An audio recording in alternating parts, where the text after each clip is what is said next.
Dr. Olufemi O. Oyenuga, Group Executive Director, Chams Holdco PLC, FICA, HCIB, ACIB, MIOD, ACS.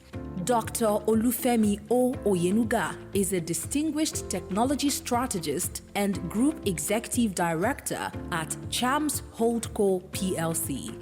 With over 30 years of experience in delivering digital transformation across financial services, telecommunications, and the public sector in Africa and beyond. A former Chief Digital Officer and Divisional Head of Technology at the Nigerian Exchange, NGX, he has led major digital innovations including the X-Rail IPO platform and mobile integration for stock trading. As a former chief architect at Oracle Africa, he pioneered cloud, cybersecurity, and open banking strategies for institutions like UBA, Zenith, GT Bank, and central banks in Nigeria and Uganda.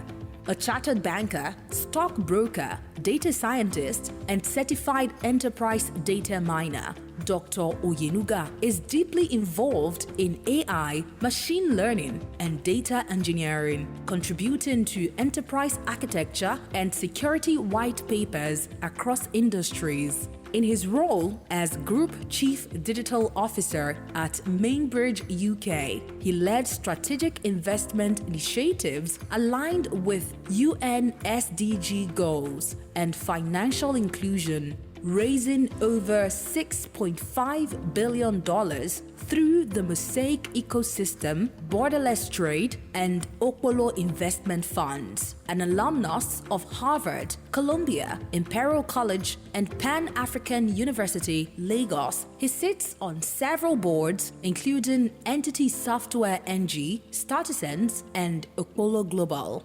Fluent in English, Yoruba, Spanish, and Catalan, he is also a violinist, cyclist, and hands-on healthcare professional, uniquely blending tech, finance, and medicine in his leadership. Ladies and gentlemen, please welcome Dr. Olufemi O. Oyenuga. Thank you so very much, and good morning, everyone. I feel that my job is actually done. When you stand on the shoulders of Senator Duodoma, what else do you need to say? So a good round of applause for him. Thank you very much. I'm so standing on all protocols and really profusely appreciate being invited to share my 2 cents on the topic. It's a very interesting topic to me. Reimagining governance, navigating the waters of artificial intelligence and bringing it down. And whilst I was trying to search what I'm going to share to everybody that knows more than me in this room, because I'm just a little boy from Ijebu Shagam anyway, I thought you have lawyers here, secretaries here. If you say something that is off-putting, they might even send you somewhere else. How do you bring AI into the eminent body of erudite scholars here? So I went researching and said, well, let me share what I think works.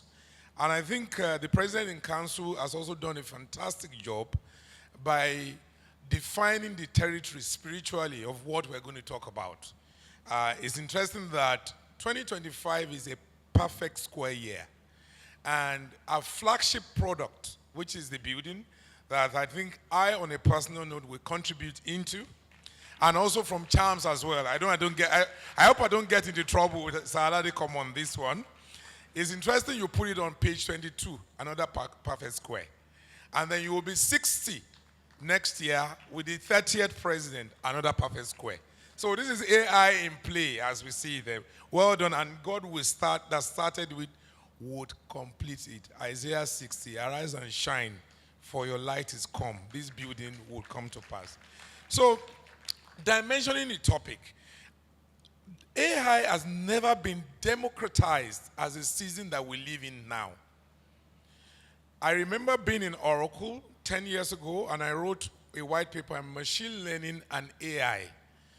At that point, AI was actually cemented to industries, most especially aviation, robotics, etc., but never been so democratized as we have it now. So I'm quite elated and excited to see that the work I started 10 years ago, I can see it now being pervasive. That even company secretaries are talking about AI. So we're moving forward. So as form of my intro, I've been on the sell side of AI when I was on Oracle, on the regulatory side of AI at the exchange. Now we're now on the buy side of AI. Fantastic. So the central thesis of AI is not an operational add-on. It's a governance inflection point. That's what it is. And the imperative for professionals charged with corporate governance and administration is in two folds. One is to enable and steward AI adoption, just so that we can deliver organization value for public sector. The other one is an embedded ethical, and I think the chairman did mention it, ethical, legal, and institutional guardrails, so that innovation is accountable. That's something that is called responsible innovation, and that must be very topical with AI.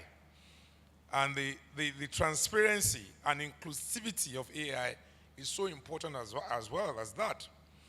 So my address offers both a conceptual framework on the operational checklist for the organization, immediate action, and the mid to long-term institutional reforms that I can take as we move forward. I won't bore you with what AI is, but AI has transformed decision-making across market and institution, public administration. It actually alters the locus of decision-making in authority, recalibrating what is present in Nigeria, rapid adoption, expanding data footprints, and increasing private sector experimentation. AI creates opportunity to raise governance quality. So it actually helps raise the quality of governance. Now, having said that, equally, on even institutional capacity, legacy, regulatory frameworks, and limited public understanding of the algorithm that drives AI sometimes might be harmful if people don't know it as well. But it must be deployed with systemic oversight. Having said that, there are frameworks that I think we can deep dive into in terms of AI. These are analytical frameworks for AI governance. One is the stewardship for design and development. The other one is the accountability for oversight and redress. And the third one is the capacity, skills, and data infrastructure. They're very important frameworks. And I think as we begin to dive more into the panel session, all this will be covered as well. But these are the three pillars I think is applicable to your industry. If I was delivering this keynote to scientists, it would be a different tone. But I think the capacity for skill and data infrastructure, the human capital data governance arrangement and technical infrastructure are necessary to exercise stewardship and accountability. These pillars are independent stewardship. Without the capacity, it is hollow. The capability without accountability is risky. I think the chairman did mention that. Accountability without stewardship invites paralysis as well. How do chartered secretary and ISCAN occupy a unique convening point across these three pillars? At some point in my life, I used to hold the scalpel. So I did medicine practice for 3.5 years. But you don't want me near anybody now anyway. So the current Nigerian state strengthens strengths and gaps for these analytical observations. We need to grow private sector interests and pilot adoption of AI in financial services. It's very important. And I think telecommunications and health industry is actually pioneering that with logistics. We also need to strengthen our institution. You see, I'm using the word iron because I'm putting myself into this institution as well, with conveying legitimacy across corporate and public sector. What are the gaps and exposures that we see? Fragmented regulation instruments and limited sectoral guidance on AI governance. It is, because there are different AI. I happen to be in an AI for Nigerian community, but I think there are over 1,000 different AI communities in Nigeria now. So everybody is just trying to jump on the bandwagon of AI. What does it bring for us? So fragmented regulations, limited board literacy on AI risk and potential, creating a governance blind spot. Data governance, yes, we have policies, we have guardrails, but it remains nascent, inconsistent standard for quality, data quality, consent, retention, and cross-border flow. Sometimes I'm concerned about this topic that I just mentioned, because the metadata that AI would use to understand a citizen in Nigeria has not been fully defined yet.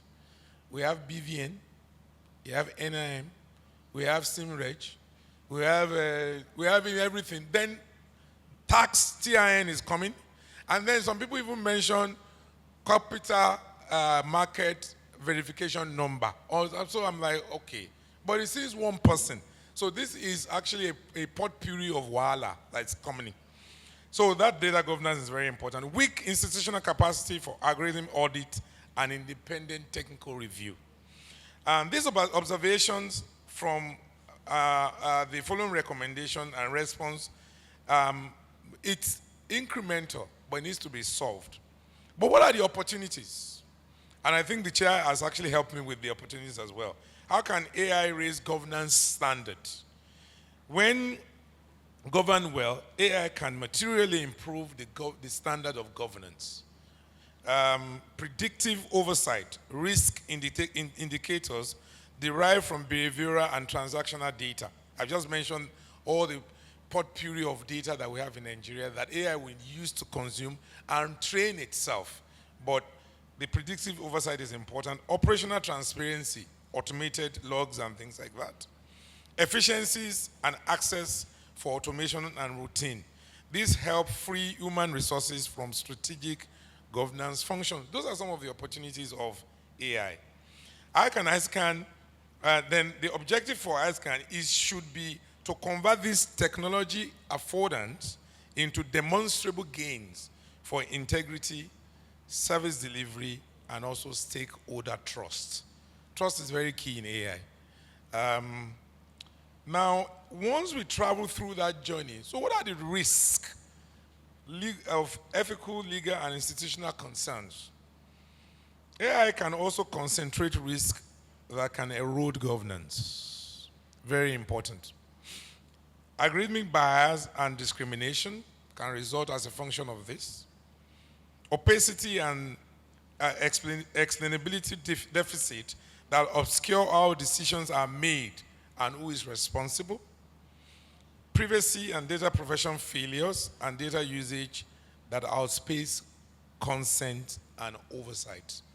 Because I'm talking to a lot of lawyers here, so how do you really bring this home? Concentration of power with algorithmic advantage accrues to a few firms, creating regulatory capture and market distortion. But we have mitigants that can help us to douse down this risk, and institutional design by choice, law, standard, and professional norms. These are all things that we can proportionally adapt into this AI world. The democratization of AI means that lawyers can actually consume, company secretaries can consume AI, but they don't have to be technical. You don't have to start writing Python, Ruby, Node.js script because you want to use AI, because it's already home. And the president in council did mention one example. Siri is an embedded AI. All those things are embedded AI. ChatGPT, there's a lot of embedded AI, but there are scripts behind it. We still really need that essence of law school that we went to understand how things will move. And AI is not emotional anyway. So how do we serve up AI so that we can democratize it? When we look at it, use a Google map, it has AI embedded within it as well. You don't go back and write script for Google map, but you input where you are going and you get the result and things like that. So the recommendation for HSCAN and Charter Secretary and a national policy. These are some recommendations. They're not all, they're not exclusive, but I just believe that, let me put some down. Institutional and policy recommendation. This is strategic. You champion a national AI governance compact. The organization should convey a multi-stakeholder compact, including government, regulators, and private sector, civil society, and the academia. I'm glad that someone is here, a professor is here from UNILAG. Advocate for adaptable regulatory frameworks that encourage regulators to adopt risk-based specific guidance rather than blanket bans. We like to ban things in Nigeria. So if you don't understand it, ban it first, then you come back. For prescriptive rules that hinders innovation. I'm glad that some people are thinking about the TIN number, because there's been a lot of social media decibel around opening an account if you don't have a TIN number. But you have BVN and NIM anyway. That's enough metadata. So things are evolving. So don't ban things because you don't understand it. Promote mandatory AI impact assessment. Large corporates and regulated entities should conduct AIIA prior to deployment and make high-level summaries available to relevant regulators and stakeholders. The second one, professional and organization recommendation. This is operational. Embedded AI governance into the board charter. Boards should adopt explicit responsibility for AI oversight, including appointment of a responsible executive and periodic independent algorithm audit. Develop models for policy and standard governing this operational standard. And ISAN can publish model provisioning and procurement, vendor due diligence, data stewardship, and all that. Establish a center of digital governance for your organization. It's very important. That relates to AI. Because it's going to evolve. AI is evolving. We're actually very in interesting time. One of the things I find out is somebody developed and discovered electricity at some point. And then we traveled 100 years, we went into Y2K. 1999 crossing over into 2000. Now we're in another inflection point, which is AI. Initially, AI was a solution looking for a problem. Now AI is a problem looking for a solution.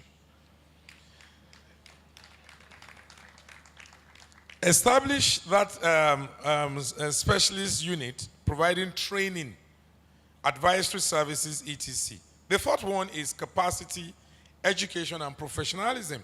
Very important. Upskill Charter Secretary introduce mandatory CPD models of AI literacy, data governance, ethics, algorithm risk for fellow members. I was in the technology space in the exchange. And when we would have a closing gong, they would introduce themselves as gentlemen of the city.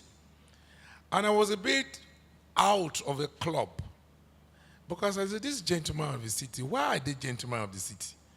And I'm part of them here, but I'm also not here. So I went to write the exam for ACS so that I can be the gentleman of the city. That's why, so you have to do this for your members as well, so they stand and they're counted. Forge partnership, very important, collaborations with technical institutions. And that is very essential. And that's why Uto can invite me here to say, Femi, come and talk technical to my people. You know, technical assistance and resource mobilization. Now, I will look at these three dimensions of the recommendation. How do we now implement? Very important.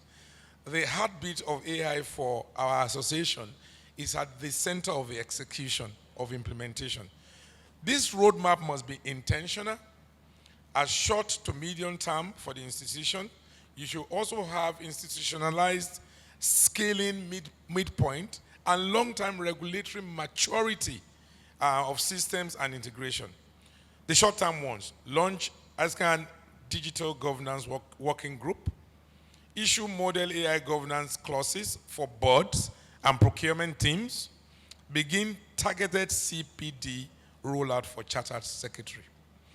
The medium one: operationalize the institution Center of Excellence governance, roll out the AIA pilot partnership with regulators in selected sector, publish a nationwide level, national white paper for policy recommendation.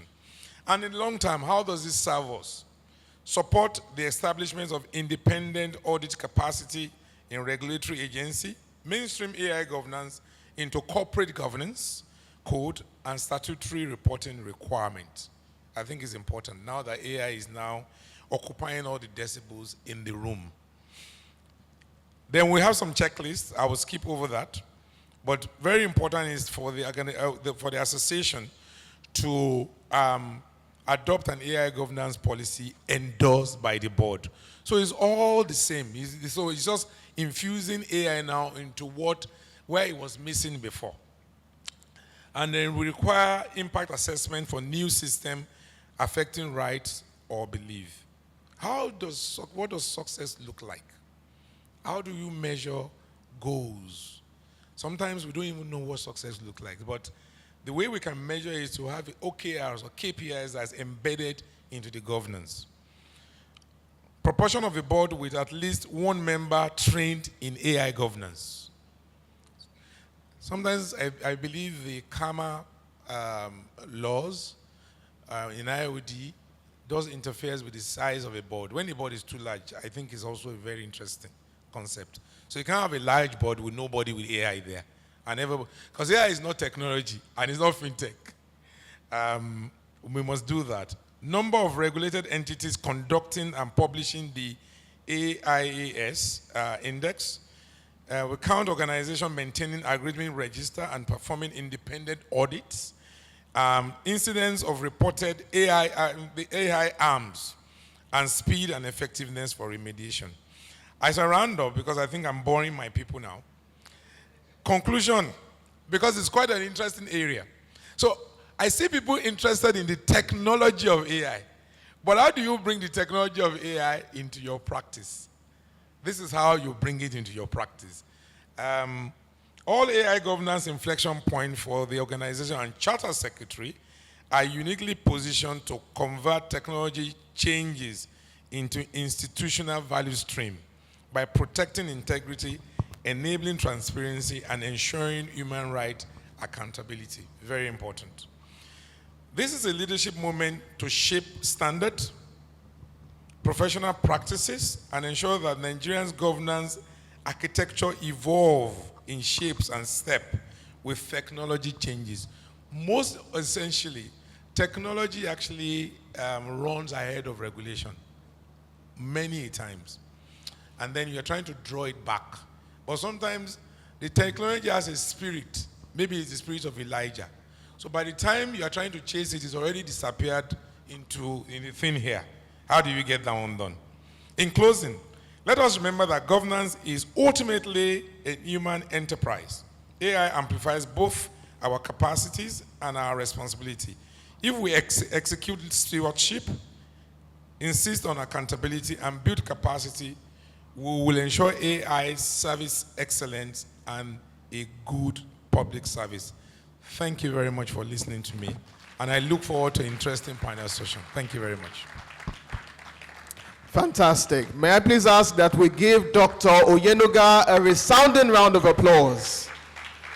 Standing ovation, please. No, please hold on, sir. Please hold on. We may please be seated.